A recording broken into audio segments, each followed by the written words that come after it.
Up on Beacon Hill, there's a park most people only know for one thing: the dog park. Dogs running off leash, owners drinking coffee, downtown Seattle laid out across the water like a postcard. That's Dr. Jose Rizal Park. That's the part everybody sees. But if you walk past the dog park, past the fence line, into the brush and the brambles on the hillside, there's a trail. Somebody cut it by hand, and if you follow it far enough, you find something that has no business being there. A cabin, not a tent, not a tarp thrown over branches, generators, fireplaces, propane heaters, a working washing machine, a treadmill, wires running between structures, the smell of gasoline and kerosene hanging in the air. A man named Stephen Irwin built this. And here's the part that makes this story almost impossible to file away neatly. He didn't build it once. He built it 5 times, in the same park, on the same hillside. And 5 times, the city took it apart. This is the story of a cabin nobody could make disappear for good, and a man the system could never quite figure out what to do with. Stephen Michael Irwin is in his early 40s. Public reporting says he came to Seattle from Mississippi years before any of this started. Beyond that, the record is thin. There's no long biography here, no early life detail pieced together from childhood friends or old yearbooks. What we know about Steve mostly starts the moment Dr. Jose Rizal Park enters his story. I want to be straight with you about that gap. It would be easy to fill in a backstory that explains everything: what he did before, what happened to him, why the hillside of a Seattle park became the place he kept returning to no matter what it cost him. But nobody's reporting answers that. So we're not going to invent an answer either. We're going to tell you what actually happened, starting with the excavator. October 2023. Neighbors near Dr. Jose Rizal Park call 911. There's heavy machinery on the hillside, an excavator, the kind you'd see clearing a construction lot, not tearing through a public park. It's Steve.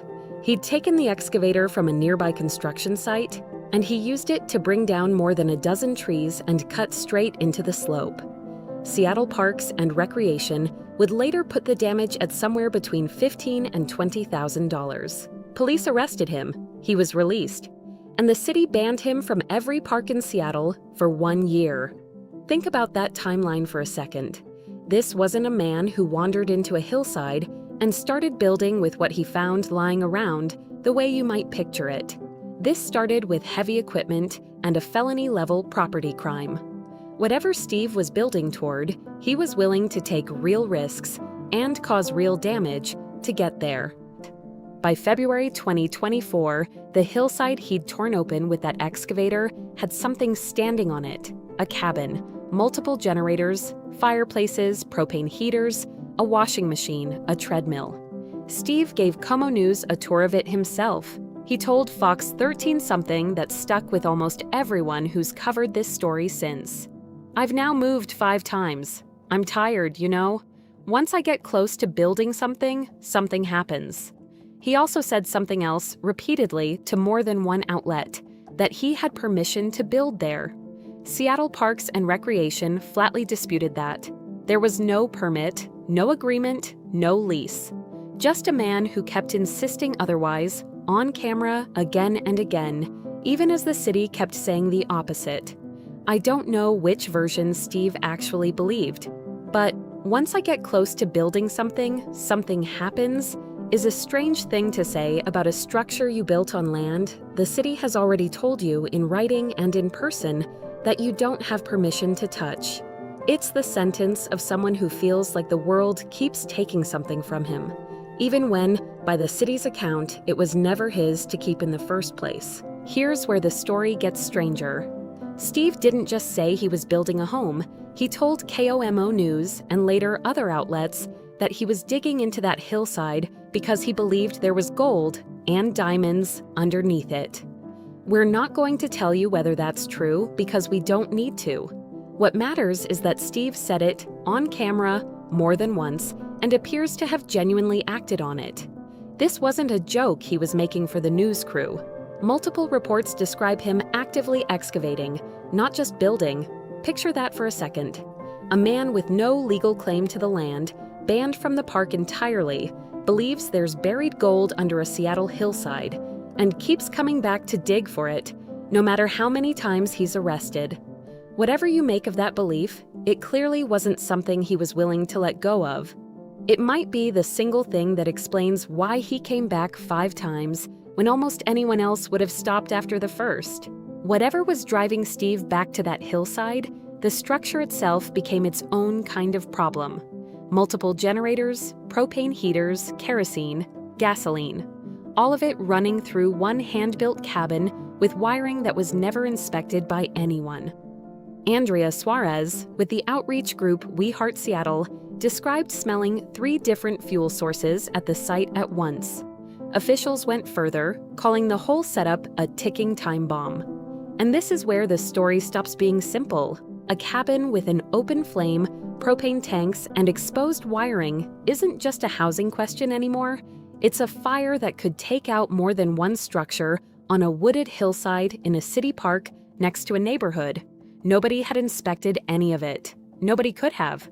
There was no permit process for something that was never supposed to exist in the first place. So the city wasn't just enforcing a technicality by taking it apart. There was a real physical risk sitting on that hill. That doesn't make what came next simple, but it does mean the danger wasn't invented. In March 2024, city work crews went in. They didn't just take down the cabin, they cleared the entire encampment around it. Beer kegs, a washing machine, a microwave, tools, generators. Workers on site described hauling out roughly 500 pounds of material that day alone. A later cleanup effort would put the number closer to 2,000 pounds once everything around it was accounted for. Craig Thompson, a longtime park steward, put it plainly, "It is going to take years to restore the park." Not weeks, years. And somewhere in that number, 500 pounds, 2,000 pounds, however you count it, there's a strange kind of scale to what Steve had built. This wasn't a lean-to. It was an operation. Multiple structures, multiple systems, enough material that clearing it took a crew and heavy trucks. For a moment, the hillside was just a hillside again. It wouldn't stay that way for long. Through nearly all of this, one name keeps showing up: Andrea Suarez and the group she works with, We Heart Seattle. They didn't just report on Steve from a distance, they brought him sneakers, they talked with him. Program director Tim Emerson described watching the site evolve from a tarp on the ground into a shelter dug into the hillside, one visit at a time. But Suarez also said something that doesn't fit the usual story we tell about outreach and compassion. After one of Steve's later arrests, she said plainly that whoever kept posting his bail was doing him, and the park, a real injustice. That's a hard thing to hear from someone who'd spent over a year trying to help him directly. It wasn't cruelty. It was somebody who had watched the same cycle repeat enough times to conclude that bailing him out without anything else changing wasn't help. It was just a pause button. April 2024. Neighbors spot Steve back on the hillside with heavy machinery again, his 3rd arrest since October. Suarez, on scene that day too, called it exactly that, the 3rd time in 6 months. Then October 2024, a 4th arrest. This time, it wasn't just property destruction. Police found multiple stolen identification cards on him and charged him with 2nd-degree identity theft. A judge set bail at $35,000. Somewhere between the excavator in October 2023 and the identity theft charge a year later, Steve's story had quietly widened. This was no longer only about a cabin on a hillside. It was a pattern: arrest, release, return, arrest again, with the charges getting more serious each time and nothing about the underlying situation changing at all. Then came the 5th arrest, late December 2024 into January 2025. Park stewards and We Heart Seattle had tipped off police that Steve was back, hidden in the brambles near the off-leash area. Officers found him, walked him out in handcuffs. When a KOMO photojournalist asked if he had anything to say, Steve answered with 2 words. The station didn't report what they were. His bail was set at $5,000, then reduced to $1,000. He posted it on January 11th, and within days there were unconfirmed sightings of him back at the park. Sit with that number for a second. $1,000. After an excavator theft, 3 prior arrests, an identity theft charge, and a park ban that had by then been extended to 10 years. Suarez's reaction to the arrest was almost grief. That just absolutely breaks my heart. He needs help. He's crying out loud by building these cabins, coming back down here and suffering in the woods. Nobody in this chapter is the villain by themselves, not the judge setting bail within the guidelines available to them, not the officers doing exactly what they're trained to do.